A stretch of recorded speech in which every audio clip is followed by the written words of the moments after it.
Hi friends, welcome to our channel. நம்ம இந்த வீடியோவில் என்ன பார்க்க போகிறோம் அப்படின்னு பார்த்தீங்கன்னா 5 இயர்ஸ் பிளான்ஸ், அதாவது 5 ஆண்டு திட்டங்கள் அப்படின்னு சொல்லக்கூடிய டாப்பிக்கில் ப்ரீவியஸ் இயர் டிஎன்பிஎஸ்சி கொஷின்ஸில் என்னென்ன மாதிரியெல்லாம் கேள்வி கேட்டிருக்காங்களோ அதிலிருந்து ஒரு 50 கொஷின்ஸ் வந்து பார்க்க போகிறோம். சரியா? இந்த 50 கேள்விகளும் வந்து உங்களுக்கு ரொம்பவே யூஸ்ஃபுல்லாக இருக்கும். ஸோ வீடியோவை ஃபஸ்ட்லேருந்து லாஸ்ட் வரைக்கும் ஸ்கிப் பண்ணாமல் பாருங்கள். இப்போ ஃபஸ்ட் கொஷனுக்கு போயிடலாம். ஃபஸ்ட் கொஷின் பாருங்கள். இந்தியாவில் 3 ஆண்டுகள் ஆண்டு திட்டம் நடைமுறைப்படுத்தப்பட்ட காலம் எது அப்படின்னு கேட்டிருக்காங்க. ஆன்சர் 1966லிருந்து 1969. இந்தியாவில் 3 ஆண்டுகள் ஆண்டு திட்டம் நடைமுறைப்படுத்தப்பட்ட காலம் 1966 முதல் 1969 வரை. ரெண்டாவது கேள்வி, 10வது ஐந்தாண்டு திட்டம், அதாவது அந்த காலம் கொடுத்துருக்கேன் பாருங்கள் ப்ராக்கெட்டில், 2007லிருந்து 2002லிருந்து 2007 வரைக்கும் 10வது ஐந்தாண்டு திட்ட காலம் எதற்கு முன்னுரிமை வழங்கியது அப்படிங்கிற மாதிரி தான் கேள்வி இது. ஸோ ஐந்தாண்டு திட்டங்கள் அப்படின்னு எடுத்துக்கிட்டாவே ஒவ்வொரு ஐந்தாண்டு திட்டத்திலையும்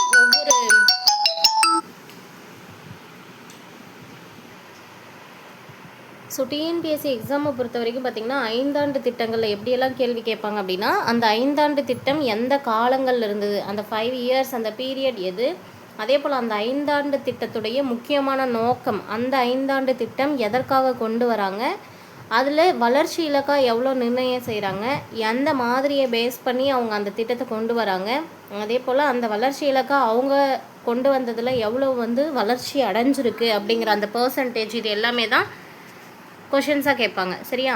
இந்த ரெண்டாவது கேள்வியை பொறுத்த வரைக்கும் 10வது ஐந்தாண்டு திட்டம் 2002-2007 இந்த பீரியடில் இருந்து 10வது ஐந்தாண்டு திட்டம் எதற்கு முன்னுரிமை வழங்கியது அப்படின்னு தான் கேட்டிருக்காங்க. வறுமை மற்றும் மக்கள் தொகை வளர்ச்சியை குறைப்பதற்காக, வறுமை மற்றும் மக்கள் தொகை வளர்ச்சியை குறைப்பதே இதோட முக்கியமான நோக்கமாக இருந்தது. மூணாவது கேள்வி பாருங்க. 9வது ஐந்தாண்டு திட்டத்தில் இடம் பெறாதது எது அப்படின்னு கேட்குறாங்க. ஸோ நமக்கு 4 ஆப்ஷன் கொடுத்ததில் வந்து ஆரம்ப சுகாதார வசதி, அனைவருக்குமான பாதுகாப்பான குடிநீர் அளிப்பது, ஆரம்ப கல்வி அனைவருக்கும் கிடைக்க செய்வது, இது எல்லாமே இருந்தது. இன்னொரு ஆப்ஷனில் என்ன கொடுத்துருந்தாங்க அப்படின்னா தற்சார்பு அடைய முயற்சியை வலிமைப்படுத்துதல் அப்படிங்கிறது 9வது ஐந்தாண்டு திட்டத்துக்கு கொடுத்துருந்தாங்க. ஸோ 9வது ஐந்தாண்டு திட்டத்தில் அந்த 9 இலக்குகள் ஃபிக்ஸ் பண்ணியிருப்பாங்க. அந்த 9 இலக்குகளில் இந்த இலக்கு வந்து கிடையாது. எதுனா தற்சார்பு அடைய முயற்சியை வலிமைப்படுத்துதல் அப்படிங்கிறது கிடையாது.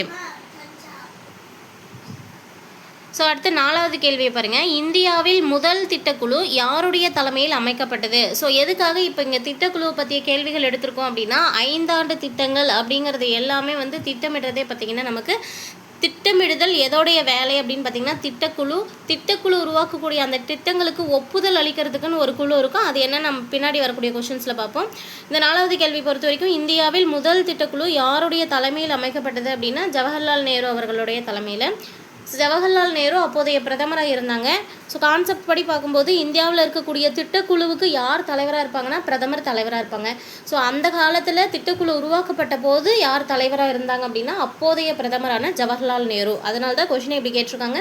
இந்தியாவின் முதல் திட்டக்குழு யாருடைய தலைமையில் அமைக்கப்பட்டது அப்படின்னா ஜவஹர்லால் நேரு. 5வது கேள்வி பாருங்கள். ஒவ்வொரு ஆண்டுகள் ப்ளஸ் அந்த 5 இயர்ஸுக்கான பீரியட் கொடுத்துருக்காங்க. 9வது ஐந்தாண்டு திட்டம், 10வது ஐந்தாண்டு திட்டம், 11, 12 இந்த 4 ஐந்தாண்டு திட்டங்கள் கொடுத்தாச்சு.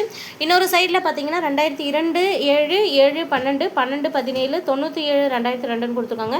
ஸோ இதில் ஸ்டார்ட் பண்ணுறது பார்த்திங்கன்னா இங்கே இருக்கக்கூடியதில் 9வது ஐந்தாண்டு திட்டம் அப்படின்னு கொடுத்துருக்காங்க.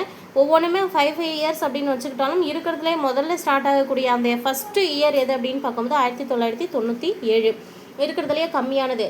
இருக்கிறதுலேயே 9வது ஐந்தாண்டு திட்டம் தான் ஸ்டார்டிங்கில் இருக்குது. ஸோ இங்கே இருக்கக்கூடிய இயரில் லாஸ்ட்டாக இருக்கக்கூடிய அந்த 1997, 2002 தான் குறைவாக இருக்குது. ஸோ அந்த ஐந்தாண்டு திட்டம் வந்து நம்ம 9வதுன்னு எடுத்துக்கும் போது 10வதுக்கு வந்து 2002லிருந்து 2007, 11வதுக்கு 2007லிருந்து 12, 12வதுக்கு 2012லேருந்து 2017 அப்படிங்கிறத ஈஸியாக மேட்ச் பண்ணலாம். அடுத்த 6வது கேள்வி. இந்திய பொருளாதாரத்தில் முக்கியத்துவம் வாய்ந்த ஆண்டு மற்றும் பொருளாதார கொள்கையில் மிகப்பெரிய மாற்றங்கள் அறிமுகப்படுத்திய ஆண்டு அப்படின்னு பார்க்கும்போது 1991. இந்திய பொருளாதாரத்தை பொறுத்த வரைக்கும் முக்கியத்துவம் வாய்ந்த ஆண்டாக பார்க்கப்படுவது மற்றும் பொருளாதார கொள்கையில் மிகப்பெரிய மாற்றங்களை ஏற்படுத்திய ஆண்டு எது அப்படின்னு பார்க்கும்போது 1991. 7வது கேள்வி, இந்தியாவில் எந்த 5 ஆண்டு திட்டத்திற்கு பிறகு திட்ட விடுமுறை அழிக்கப்பட்டது? ஸோ ஒவ்வொரு 5 இயர் பிளான் போடும் போதுமே அவங்க ஒரு குறிப்பிட்ட இலக்கு நிர்ணயம் செய்வாங்க. அது வளர்ச்சி அடைஞ்சிருக்கும். அடுத்து இன்னொரு 5 ஆண்டு திட்டங்கள் வந்து இது பண்ணியிருப்பாங்க. இந்த மாதிரியே போயிட்டு இருக்கும்போது சில இடங்களில் ஒரு சில 5 ஆண்டு திட்டங்கள் முடியும் போது விடுமுறை காலம் அப்படின்னு சொல்லிட்டு விட்டுருப்பாங்க. 1 இயராக இருக்கலாம், இல்லை 2 இயர் 3 இயர் அந்த மாதிரி இருந்திருக்கும். ஸோ அதுக்கு சில ரீசன்ஸ் இருந்திருக்கும். அதெல்லாமே வந்து நம்ம 1 by 1 பார்க்கலாம். 7வது கேள்வியில் பாருங்கள், இந்தியாவில் எந்த 5 ஆண்டு திட்டத்தின் பிறகு திட்ட விடுமுறை அளிக்கப்பட்டதுன்னா 3வது 5 ஆண்டு திட்டத்திற்கு பிறகு. 8வது கேள்வி, எந்த 5 ஆண்டு திட்டம் சமூக நீதி மற்றும் சமநிலையுடன் கூடிய வளர்ச்சி என்பதை தன் அடிப்படை நோக்கமாக கொண்டது அப்படின்னு ஒரு கொஸ்டின் கேட்டிருக்காங்க. ஸோ ஒவ்வொரு 5 ஆண்டு திட்டத்துக்கும் ஒரு அடிப்படை நோக்கம் இருக்கும் அப்படின்னு ஃபர்ஸ்ட்லேயே சொல்லியிருந்தேன். இங்கே கேட்டிருக்கிறது எந்த 5 ஆண்டு திட்டம் சமூக நீதி மற்றும் சமநிலையுடன் கூடிய வளர்ச்சி என்பதை தன் அடிப்படை நோக்கமாக கொண்டது. 9வது 5 ஆண்டு திட்டம். 9வது கேள்வி பாருங்கள், திட்டக்குழு அமைக்கப்பட்ட ஆண்டு எது அப்படின்னு கேட்டிருக்காங்க. 1950. ஸோ 1950 தான் மார்ச் மாதம் திட்டக்குழு வந்து அமைக்கப்பட்டிருக்கும். மார்ச் 15, அதையும் ஞாபகம் வச்சுக்கோங்க. 2வது 5 ஆண்டு திட்டம் இவரது ஆலோசனையின் கீழ் உருவாக்கப்பட்டது அப்படின்னு கொடுத்துருக்காங்க. பேராசிரியர் மஹலனோபிஸ். ஒவ்வொரு 5 ஆண்டு திட்டங்களையும் உருவாக்குவதற்கு ஒரு சிலருடைய ஒவ்வொருத்தவங்களுடைய கொள்கைகள் வந்து அடிப்படையாக வச்சு தான் அந்த திட்டத்தையே உருவாக்கியிருப்பாங்க. அந்த பேஸில் 2வது 5 ஆண்டு திட்டம் இவரது ஆலோசனையின் கீழ் உருவாக்கப்பட்டதுன்னா பேராசிரியர் மஹலனோபிஸ் அவர்கள். அதற்கு என்னன்னு சொல்லுவாங்கன்னா, 2வது 5 ஆண்டு திட்டத்திற்கு இன்னொரு பேரே இருக்கும், மஹலனோபிஸ் மாதிரி அப்படின்னு சொல்லிட்டு சொல்லுவாங்க. அடுத்தது 11வது பாருங்கள், எந்த 5 ஆண்டு திட்ட காலத்தில் தேசிய முன்னேற்ற சபை ஆரம்பிக்கப்பட்டது? அதாவது நான் முன்னாடியே சொல்லியிருந்தேன் இல்லையா, திட்டக்குழு வந்து திட்டங்கள் உருவாக்கியிருப்பாங்க. அதற்கு ஒப்புதல் கொடுக்கக்கூடியது, இறுதி முடிவு கொடுக்கக்கூடியது, இறுதி ஒப்புதல் யார் தருவாங்க அப்படின்னா தேசிய வளர்ச்சி குழு அப்படிங்கிறது. ஸோ இது எதுக்காக அப்படின்னா, தேசிய வளர்ச்சி குழு கொண்டு வரதுக்கான ரீசன் வந்து நம்ம மத்திய மாநில அரசுகள் அப்படின்னு சொல்ல ஒரு ஒருங்கிணைந்த ஆட்சி இருக்கிறதுனால அதில் மாநில அரசுகளுடைய ஒப்புதல்களும் பெற வேண்டிய சூழ்நிலை இருக்கும். இதற்காகவே இந்த தேசிய வளர்ச்சி குழு வந்து அமைக்கப்பட்டது. இந்த தேசிய வளர்ச்சி குழுவில் மாநில முதலமைச்சர்கள், மத்திய அமைச்சர்கள், மாநில நிதி அமைச்சர் இவங்க எல்லாருமே இருப்பாங்க. எந்த 5 ஆண்டு திட்ட காலத்தில் தேசிய முன்னேற்ற சபையான அந்த தேசிய வளர்ச்சி குழு அமைக்கப்பட்டது அப்படின்னு பார்த்தீங்கன்னா ஃபர்ஸ்ட் 5 ஆண்டு திட்டத்திலே அமைக்கப்பட்டு விட்டது. அடுத்து 12வது கேள்வி, 9வது 5 ஆண்டு திட்டத்தின் காலம் எது அப்படின்னு கேட்டிருக்காங்க. 1997 2002. அடுத்து 13வது கேள்வி, 12ஆம் 5 ஆண்டு திட்டத்தின் வளர்ச்சி வீதம் என்ன அப்படின்னு கேட்டிருக்காங்க. ஆக்சுவலாக இங்கே வந்து டார்கெட் என்ன அப்படின்னு கேட்டிருக்கணும், வளர்ச்சி இலக்கு அப்படின்னு கேட்டிருக்கணும். ஆன்சர் 8.1. சில கொஷின்ஸில் 8ன்னு கொடுத்துருந்துருப்பாங்க. இப்போ ரீசெண்டாக இருக்கக்கூடியதில் 8.1 அப்படின்னு இருக்குது. 12ஆம் 5 ஆண்டு திட்டத்துடைய வளர்ச்சி வீதம் அப்படின்னு கேட்காம அது வளர்ச்சி இலக்கு, டார்கெட். இங்கிலீஷில் வந்து டார்கெட்னு கொடுத்துருப்பாங்க, தமிழில் இந்த கேள்வியை வளர்ச்சி வீதம்னு கொடுத்துருப்பாங்க. அதனால தான் ரெண்டையுமே மென்ஷன் பண்ணி வச்சுருக்கேன். இங்கிலீஷில் இருக்கிறத வந்து ஃபைனலைஸ் பண்ணி எடுத்துக்கிறாங்கிறதுனால ஸோ டார்கெட்கான ஆன்சர் என்ன அப்படின்னு பார்க்கும்போது அதோடைய இலக்காக நிர்ணயம் செய்யப்பட்டது 8.1%. அடுத்து 14வது கேள்வி, 12ஆம் 5 ஆண்டு திட்டத்தின் அடைந்த வளர்ச்சி விகிதம் என்ன அப்படின்னு பார்க்கும்போது 8.1 அப்படின்னு சொல்லி அவங்க ஃபிக்ஸ் பண்ணியிருந்தாலுமே எவ்வளவு வளர்ச்சி அடைஞ்சது அப்படின்னு பார்த்தீங்கன்னா 7.9%. 15வது கேள்வி, 12வது திட்டத்தின் கட்டமைப்பு மற்றும் நிதியியல் முறை எது அப்படின்னு கேட்டிருக்காங்க. அதாவது 12வது 5 ஆண்டு திட்டம் எந்த முறையை பேஸ் பண்ணி அமைக்கப்பட்டது அப்படின்னு மெயினாக சொல்கிறாங்க அப்படின்னா மேக்ரோ பொருளாதாரத்தை பேஸ் பண்ணுது. 16வது கேள்வி, இரட்டைத்தன்மையுள்ள இந்திய பொருளாதாரம் எதை குறிக்கிறது அப்படின்னு சொல்லி பார்த்தோம்னா வளர்ந்த மற்றும் வளர்ச்சி பெறாத பொருளாதாரங்கள் ஒருங்கிணைந்ததை குறிக்கக்கூடியது. ஸோ இந்திய பொருளாதாரம் ஒரு இரட்டைத்தன்மை பொருளாதாரம் அப்படின்ற மாதிரி கான்செப்டில் இரட்டைத்தன்மையுள்ள இந்திய பொருளாதாரம் அப்படின்றது எதுக்காக சொல்கிறாங்க அப்படின்னு கேட்குறாங்க. வளர்ந்த மற்றும் வளர்ச்சி பெறாத பொருளாதாரங்கள் எல்லாமே ஒருங்கிணைந்ததாக தான் இந்திய பொருளாதாரம் இருக்குது அப்படிங்கிறது இதோட மீனிங். 17வது கேள்வி, முதலாவது 5 ஆண்டு திட்டத்துடைய நோக்கம் என்ன அப்படின்னு கேட்டிருக்காங்க. முதலாவது 5 ஆண்டு திட்டம் வந்து மெயினாக விவசாயத்தை அதிகப்படுத்தணும். ஏன்னா அப்போ வந்து உணவுக்கே மிகவும் பஞ்சமாக இருந்த சூழலில் தான் இந்த 5 ஆண்டு திட்டங்கள்லாம் கொண்டு வந்துருப்பாங்க. ஸோ ஃபஸ்ட்டு அவங்க வந்து அதிகமாக ஃபோக்கஸ் பண்ணது என்ன அப்படின்னு பார்க்கும்போது விவசாயம் தான். ஆன்சர் வந்து விவசாயம். 18வது கேள்வி, பொருளாதார திட்டமிடுதலை முதல் முறையாக செயல்படுத்திய நாடு. ஸோ இந்த பொருளாதார திட்டமிடுதல் அப்படிங்கிற கான்செப்டே எந்த நாட்டிலிருந்து நமக்கு பெறப்பட்டது அப்படின்னா சோவியத் ரஷ்யா அப்படிங்கிறது தான். ஸோ அதை கொஞ்சம் மாடரேட் பண்ணி எப்படி கேட்டிருக்காங்க, பொருளாதார திட்டமிடுதலை முதல் முறையாக செயல்படுத்திய நாடு சோவியத் ரஷ்யா. இதுவே இன்னொரு விதமாக எப்படி கேட்பாங்க அப்படின்னா இந்திய பொருளாதார திட்டமிடுதல் இந்த 5 ஆண்டு திட்டங்கள் வந்து எந்த நாட்டிலிருந்து பெற்றுக்கொண்டனர், அதாவது எந்த நாட்டை அடிப்படையாக வைத்து அப்படின்னு சொல்லி ஒரு கொஷின் கேட்பாங்க. அதுக்குமே சோவியத் ரஷ்யா அப்படிங்கிறத ஆன்சர். 19வது கேள்வி பார்க்கும்போது இந்திய பொருளாதாரத்தின் இயல்பு இல்லாதது என்ன அப்படின்னு கேட்டிருக்காங்க. ஸோ இந்திய பொருளாதாரத்தின் இயல்புகள் வந்து சில பாயிண்ட்ஸ் கொடுத்துருப்பாங்க. அதில் வறுமை அப்படிங்கிறது மெயினாக இந்திய பொருளாதாரத்தோடைய இயல்பாக இருந்திருக்கும். ரொம்ப வறுமையான சூழ்நிலையில் எல்லாருமே இருக்கும்போது தான் இந்த இந்திய பொருளாதார திட்டமிடல் அப்படிங்கிற கான்செப்டை கொண்டு வந்திருப்பாங்க. ஸோ இந்திய பொருளாதாரத்தை பொறுத்த வரைக்கும் வறுமையின்மை அப்படிங்கிறது கிடையாது, வறுமை அப்படிங்கிறது அதோட இயல்பாக இருந்திருக்கும். ஸோ இயல்பு இல்லாததுன்னு சொல்லும்போது வறுமையின்மை.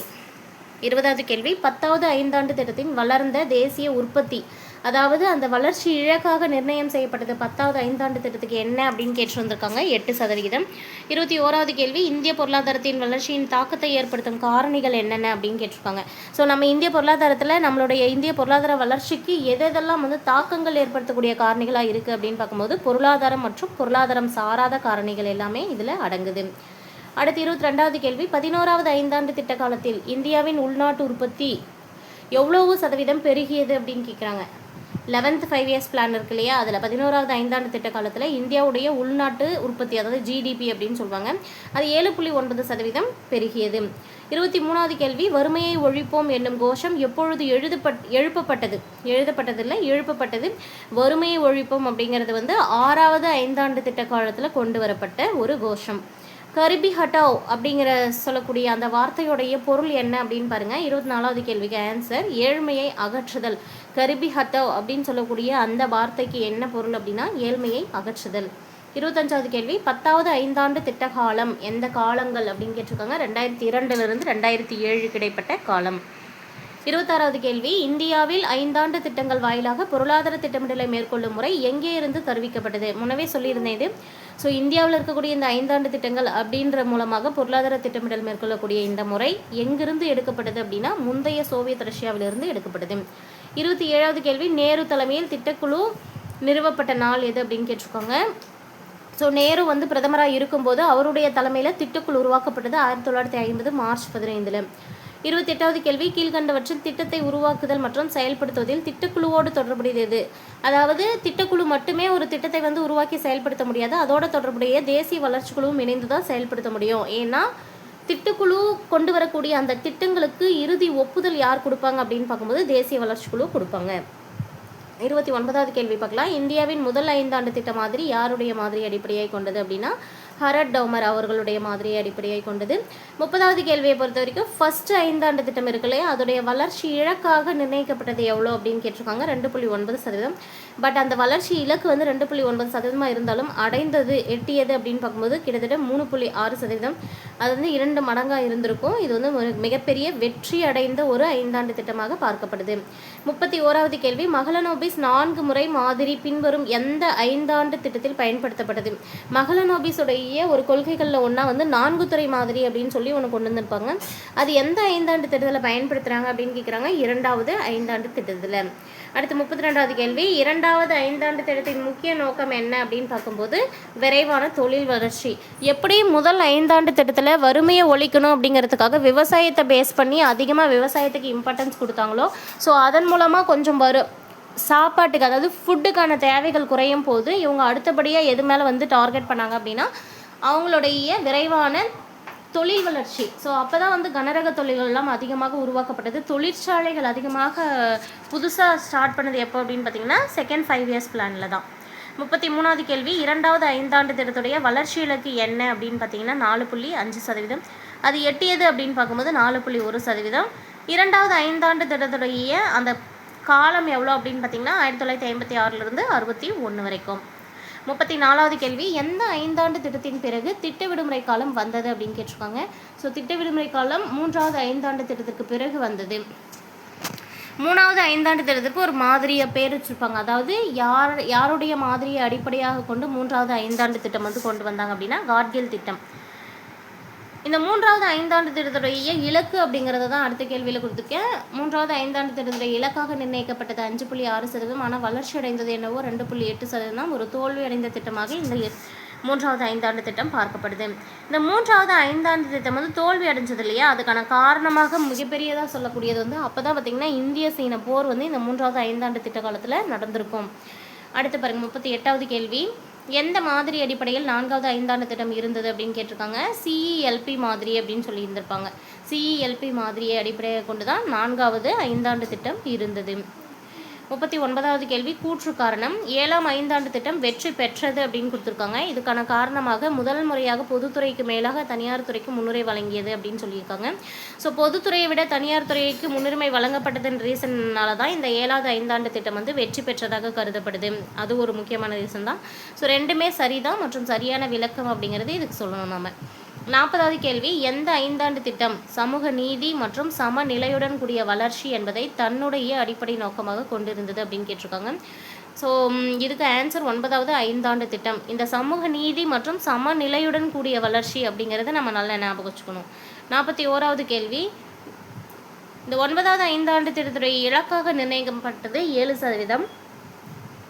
ஆனால் வளர்ச்சி அடைந்தது பார்த்திங்கன்னா 5.6% தான். இதுவும் ஒரு தோல்வி அடைந்த திட்டமாக கருதப்படுது. 10வது ஐந்தாண்டு திட்டத்தில் பயன்படுத்தப்பட்டது எது அப்படின்னு சொல்லி 42வது கேள்வியில் இருக்குது. சீர்திருத்த திட்டம். 10வது ஐந்தாண்டு திட்டத்தில் பயன்படுத்தப்பட்ட திட்டம் சீர்திருத்த திட்டம். 43வது கேள்வி 10வது ஐந்தாண்டு திட்டம் எதற்கு முன்னுரிமை வழங்கப்பட்டது? இந்த 10வது ஐந்தாண்டு திட்டம் வந்து பார்த்திங்கன்னா வறுமையையும் மக்கள் தொகை வளர்ச்சியும் குறைக்கணும் அப்படிங்கிறதுல ரொம்ப முக்கியமாக இருந்தாங்க. வறுமையும் மக்கள் தொகை வளர்ச்சியும் குறைப்பதில் முக்கியமாக முன்னுரிமை வழங்கினாங்க. 44வது கேள்வி அடுத்த 10 ஆண்டுகளில் தலா வருமானம் 2 மடங்காக உயர்த்த இலக்கு நிர்ணயித்த ஐந்தாண்டு திட்டம் எது அப்படின்னு கேட்டிருக்காங்க. 10வது ஐந்தாண்டு திட்டம் தான். இந்த 10வது ஐந்தாண்டு திட்டம் நடந்துட்டு இருக்கும்போது நெக்ஸ்ட் வரக்கூடிய 10 இயர்ஸில் தலா வருமானம் ஒவ்வொருத்தவங்களுக்கும் 2 மடங்காக உயர்த்தணும் அப்படின்னு சொல்லி அவங்க இலக்கு நிர்ணயம் செய்துக்கிட்டாங்க. 45வது கேள்வி வேகமான மேலும் உள்ளடக்கிய வளர்ச்சி எந்த திட்டத்துடைய நோக்கம் அப்படின்னு கேட்டிருக்காங்க. 11வது ஐந்தாண்டு திட்டத்துடைய நோக்கம். வேகமான மேலும் உள்ளடக்கிய வளர்ச்சி அப்படிங்கிறது எந்த திட்டத்துடைய நோக்கமாக இருந்தது? 11வது ஐந்தாண்டு திட்டம்.